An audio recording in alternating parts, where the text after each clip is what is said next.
Before we start today's show, let me remind you about our patron program. If you enjoy the program, you'll continue to get it for free on your provider. However, if you're so inclined and you're up to it to leave a tip in the tip jar, as it were, you can do that by becoming a patron of the show. There are 3 levels, 3 different amounts with different bonuses depending on the amount that you contribute on a monthly basis. It'll give you additional access to the show as well as input into the program as well. Check it out at patreon.com/whatsthescore. That's patreon.com/whatsthescore, all one word, patreon.com. Today's program made possible by patrons like you.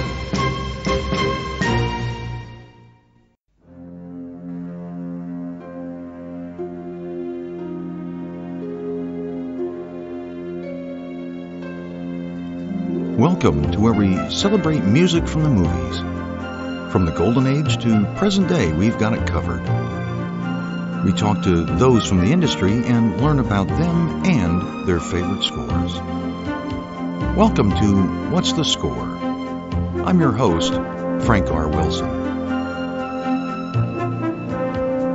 So let's take a look at the shelf of CDs and see what we're going to play today.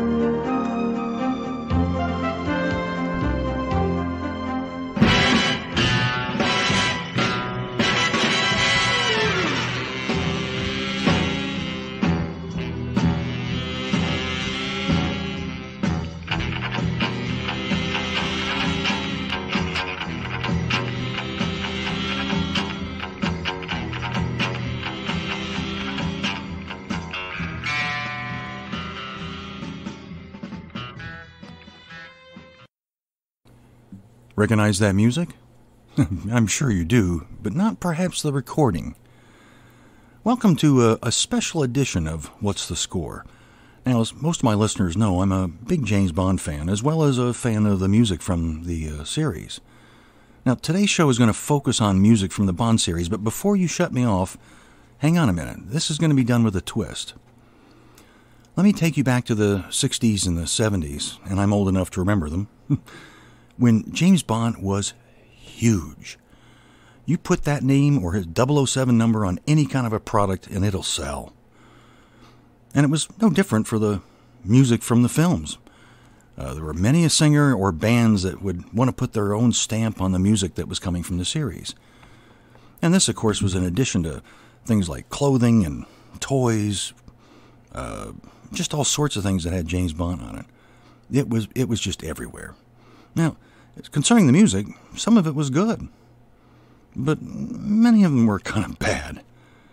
In fact, they're so bad, I kind of like them. I get a good chuckle out of it. Perhaps you will as well. So for your listening pleasure, I'm going to play some of these attempts at creatively playing Bond music, and in some cases, you may actually like what you hear, but in most cases, you may not. And almost exclusively, I have no idea who the band is, who's the artist, who's the singer, when it's a singing song. So I'd be grateful if you could help me with identifying them if you happen to know. But no matter. Let's dive in. And let's hear a couple of interpretations, I think 3 or 4 interpretations of the world-famous James Bond theme, as you've never heard it before.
What's interesting is that it didn't stop at the James Bond theme. And yes, some of the title songs were certainly done with different arrangements. We'll play a couple here. But what I found interesting was a lot of the parts of the score were re-recorded. We're going to play a couple of instances where that happens. At least we're going to go first with From Russia with Love and play a couple of cues from the score on that, as well as, I think, the title. And you'll get a kick out of this interpretation. Enjoy.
It should be pointed out that not all the covers that were done in the 60s or 70s were bad.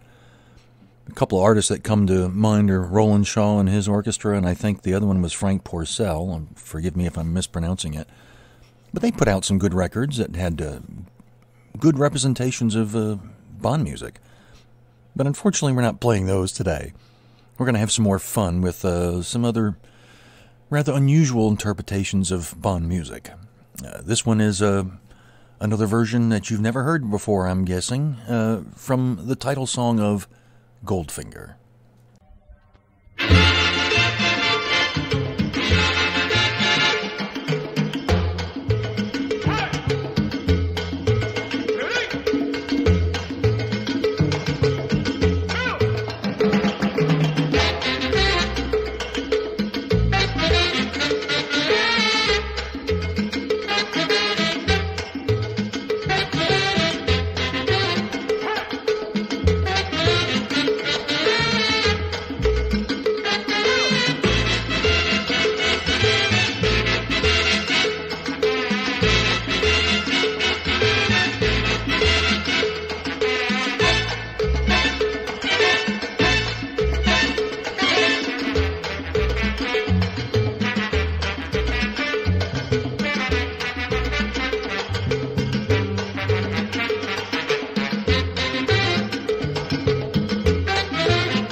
For those of you that are part of our younger listening audience, I can't emphasize enough just how huge the James Bond phenomenon was in the 60s and the 70s. As big as like Star Wars is now, or Harry Potter, are just a couple of examples where you see lots of different tie-in products for those franchises. Bond was probably even bigger than those were.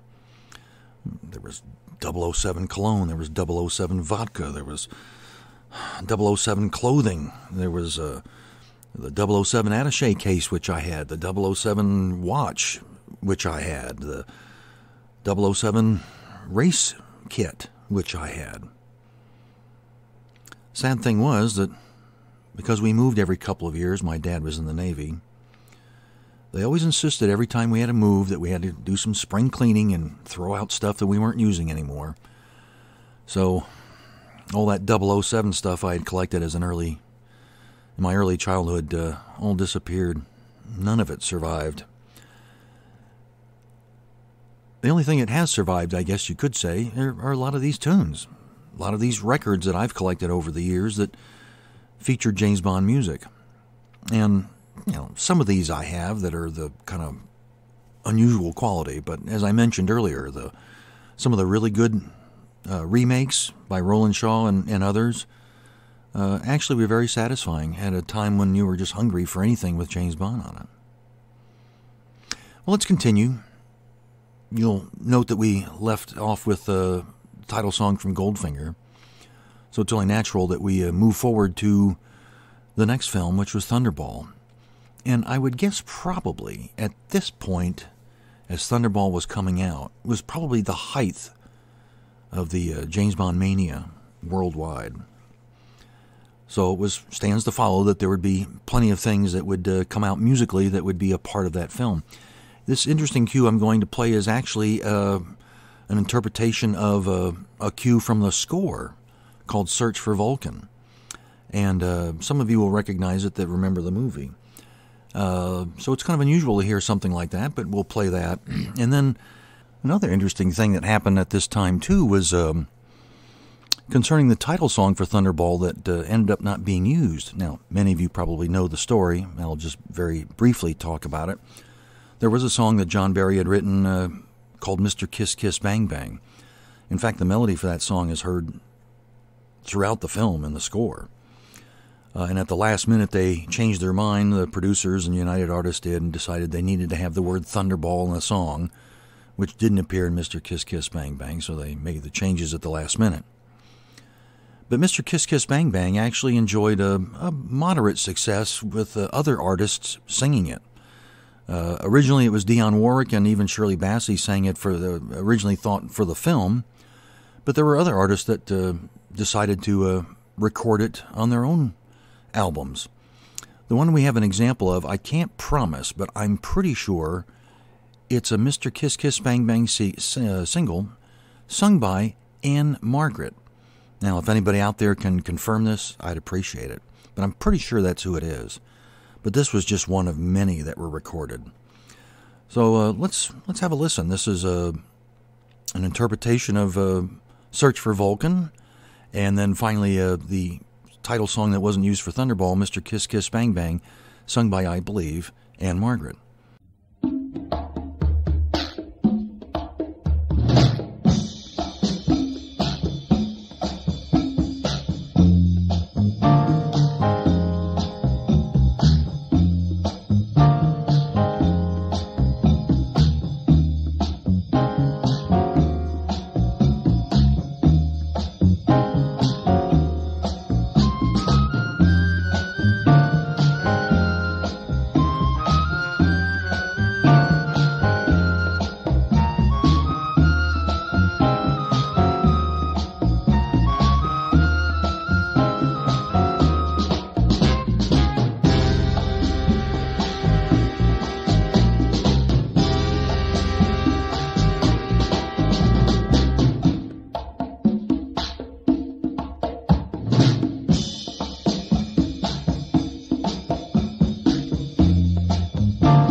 He's tall and he's dark, and like a shark, he looks for trouble That's why the zeros double, Mr. Kiss, Kiss, bang, bang. He's suave and he's smooth, and he can soothe you like vanilla. The gentleman's a killer, Mr. Kiss, Kiss, bang, bang. Damsels in danger have filled the stranger's past, and like a knife cuts through life, like everyday daylight. He's fast and he's good. He's from the school that loves and leaves 'em. A pity if it grieves 'em, Mr. Kiss, Kiss, bang, bang. Not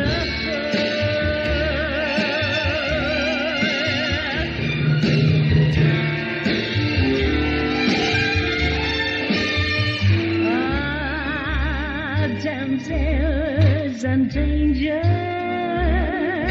have filled this stranger's past, and like a knife he cuts through life, like every day the last.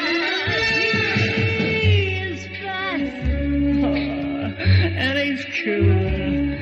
He's from the school that loves and leaves 'em. A pity if it grieves 'em, Mr. Kiss, Kiss, bang, bang.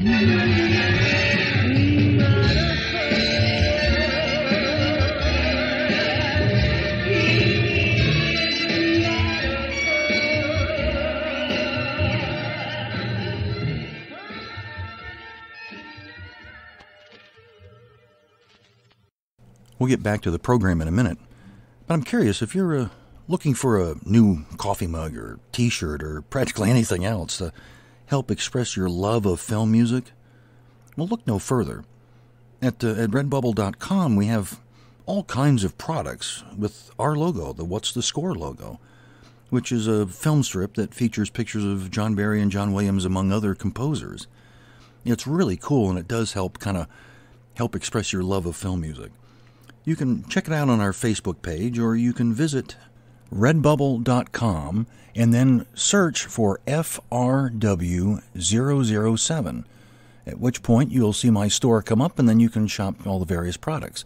That's redbubble.com and search for FRW007, redbubble.com.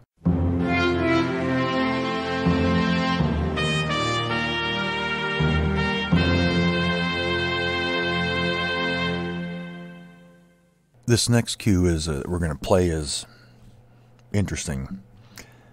It kind of goes back to what used to be said about the character of James Bond back then, that every man wanted to be like him and every woman wanted to be with him.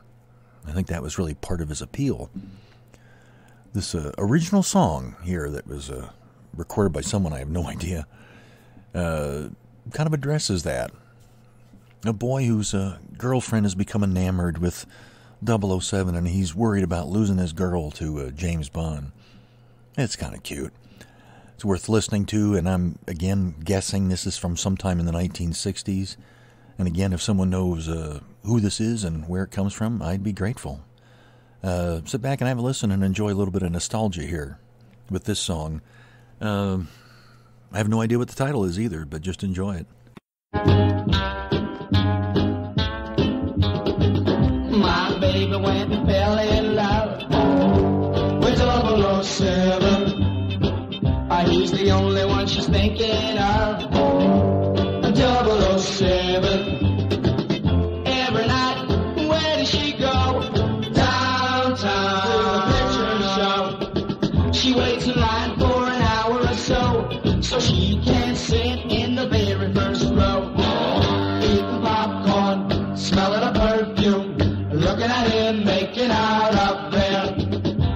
how she used to dress? Yeah. Sloppy sweaters, shades, boots. Not anymore. Not anymore. How does she dress now? You really want to know? Yeah.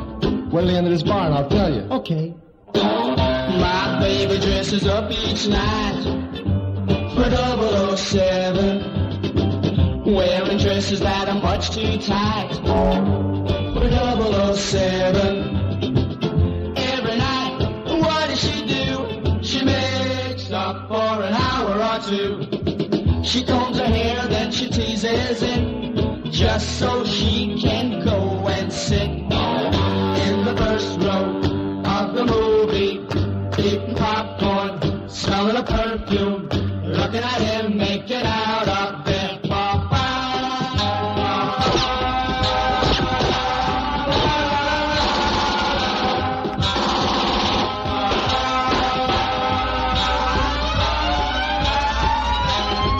Why did you have to fall in love with 007? He's the only one she's thinking of. The 007. Someday soon, wait and see. She'll come back to me. He's gonna fade from her memory, and things are gonna be like they used to be. I know it. We'll be together, back in the balcony. Me and my baby, eating the popcorn. That's right, Tommy. She'll get over it. Hey, but did you see that girl in his last picture? You mean the pilot? Yeah, What was her name? I don't know. We can't forget this incredible interpretation of a love song, the love song that is known as From Russia with Love. Sit back and enjoy. From Russia with love I fly to you, much wiser since my goodbye to you. I've traveled the world to learn I must return from Russia with love. I've seen places, faces, and smiled for a moment, but oh, you haunted me so. Still my tongue-tied young pride would not let my love for you show. In case you'd say no, to Russia I flew, but there and then I suddenly knew you'd care again. My running around is through, I fly to you from Russia with love.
As I mentioned at the show's outset, some of these are actually pretty bad, but on the other hand, some of them are actually pretty good. The one I'm going to play now could quite frankly be maybe the most beautiful title song that was written for a James Bond film. The most beautiful title song for anything. I'm talking about the song You Only Live Twice. This is a recording that I've come across that was sent to me. I have no idea as to the source, so if someone knows what it is, please let me know. I have a feeling it may be that person I mentioned earlier, Frank Porcell. So if anybody knows, let me know. But this is That's a really beautiful interpretation of the song, so I thought I'd include it today for your listening pleasure. So have a listen and let me know what you think.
The return of Sean Connery to the role in 1971's Diamonds Are Forever was a big event. He got probably the most expensive, biggest paycheck ever at that time for an actor for a film. And, of course, everybody was really looking forward to it. And as a result, there were a lot of ancillary things that happened to help promote the movie or just try to make money off of it. And this next cut is exactly that. I think it's just an interesting, interesting mix of James Bond music and using quotes from Diamonds Are Forever and using the actual voices of Jill St. John and Sean Connery. I don't know whether I like it or don't, but it can be kind of catchy if you're not careful. Here's for you to decide. I don't know what it technically is called, but I call it Who Are You?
we get those diamonds down again? James? My name is Bob. How the hell do we get those diamonds down again? My name is Bob. James Bob. James? My name is Bob. How the hell do we get those diamonds down again? My name is Bob. James Bob. James? My name is Bob. How the hell do we get those diamonds down again? My name is Bob. James Bob. James? My name is Bob. How the hell do we get those diamonds down again? My name is Bob. James Bob. My name is Bob. James Bob. My name is Bob. James Bob. My name is Bob.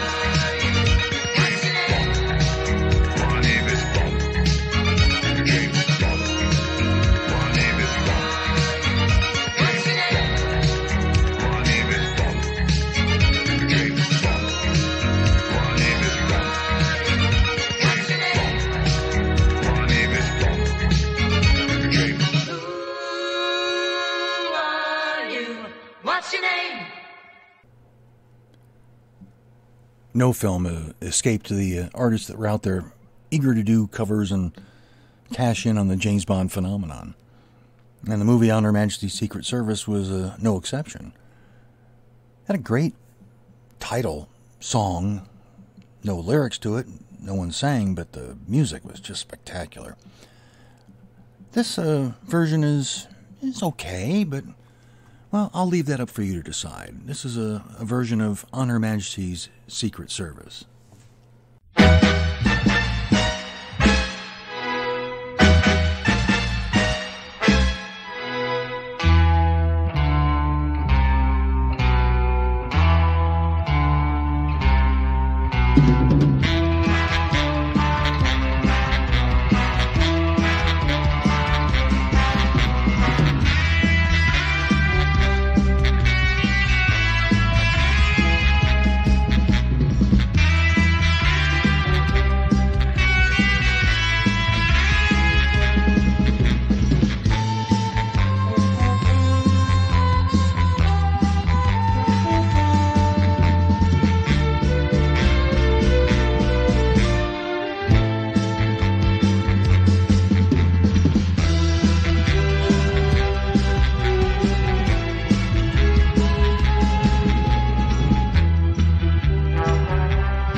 As the 70s rolled on, a new form of music started with called disco, and of course James Bond couldn't escape that. In fact, the end titles for Moonraker was basically a disco version of the title song, wasn't it?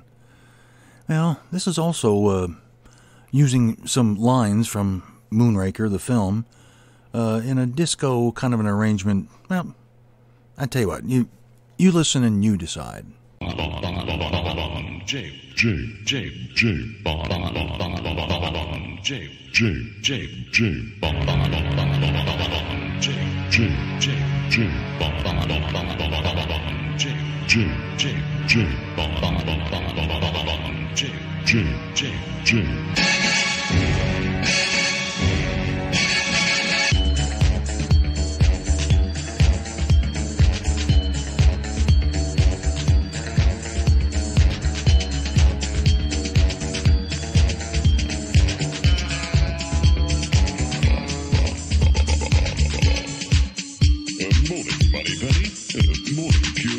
Morning, 007. Now pay close attention. This is now being issued as standard equipment. It's activated by nerve impulses from the wrist muscles. Like this? Be careful, will you, 007? 10 dots, 5 blue tips with armor-piercing heads, 5 red tips, cyanide coated, causing death in 30 seconds. Oh, bang on, Q. We must get them in the stores for Christmas. Oh, really, 007? Can't you take anything seriously? Seriously?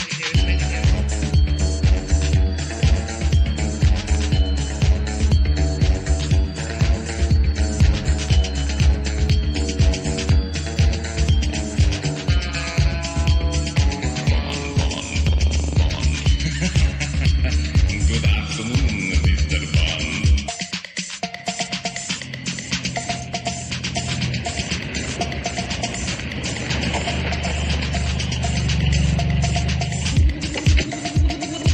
Welcome to California, Mr. Bond. I like it already.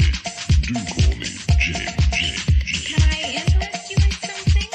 James, I'm tempted to say yes. I always say yes. I'm sure you do. James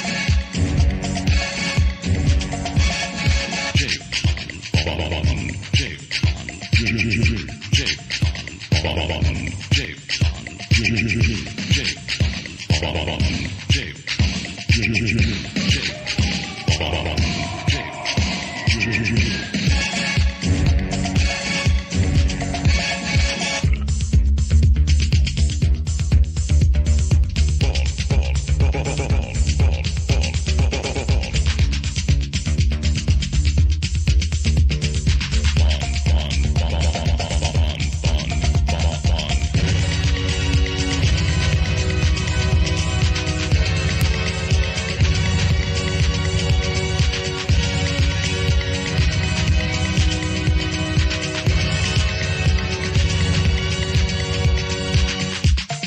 On Her Majesty's Secret Service, Agent 007, licensed to kill.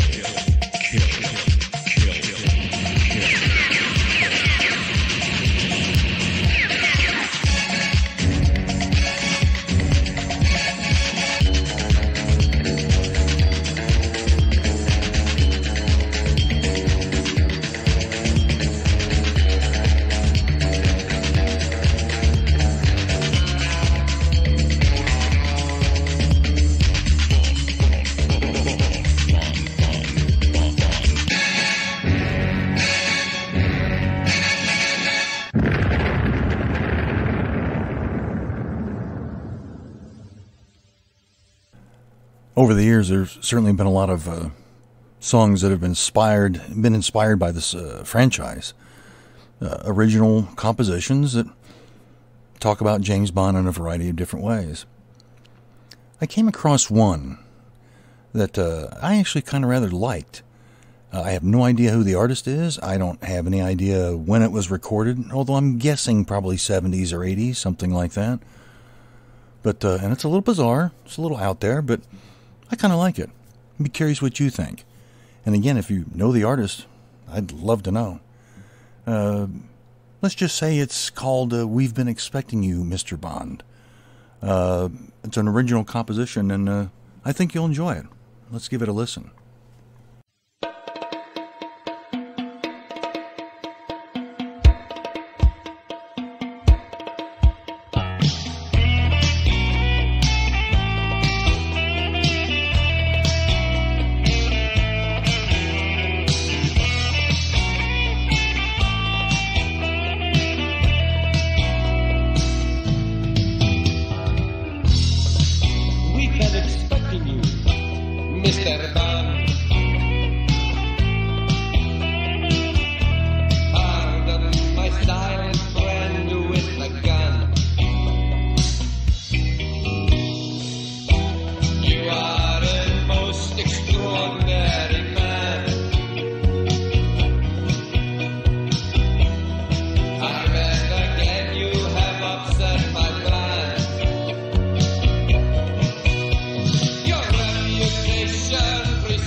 Mister.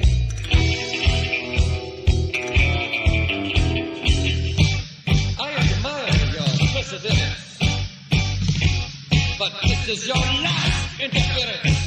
I could shoot you right now, but no! There's a better way.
Goodbye, Mr.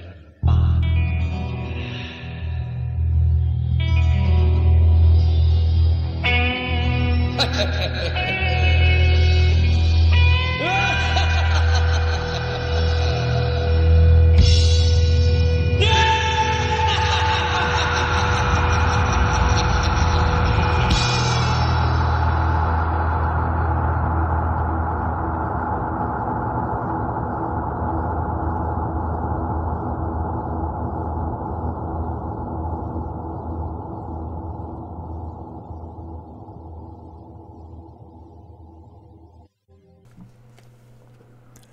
I mentioned the patron program at the beginning of the program, and one of the benefits of that is you actually get credit for being a producer on the program. And with that, I wanted to thank our producers for this particular episode, Ron Peer and Douglas Lacey, for their help and support of the program. I'm really grateful for it.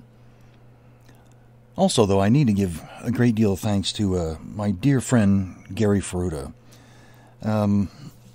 Gary was the one that basically made a recording of all these oddities and sourced a lot of this material. And I instantly kind of liked it in a weird sort of way. I wanted him on the show, but I just couldn't make it work out. He's a unique and special man.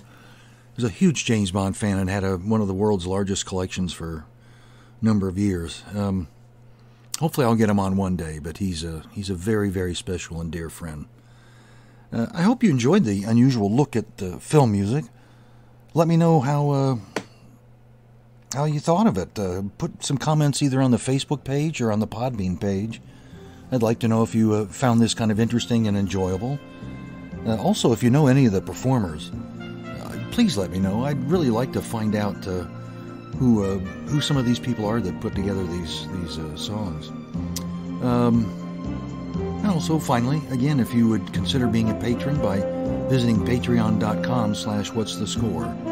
I'd really be grateful for that. The support helps us continue to produce really good content, and so I appreciate that, our patrons right now, and for anybody may be considering in the future. Well, anyway, that about wraps it up for this episode, so I guess there's only one thing left to say, and that's simply this. My name is Frank R. Wilson. My time's up. I thank you for yours. Thanks for listening to What's the Score?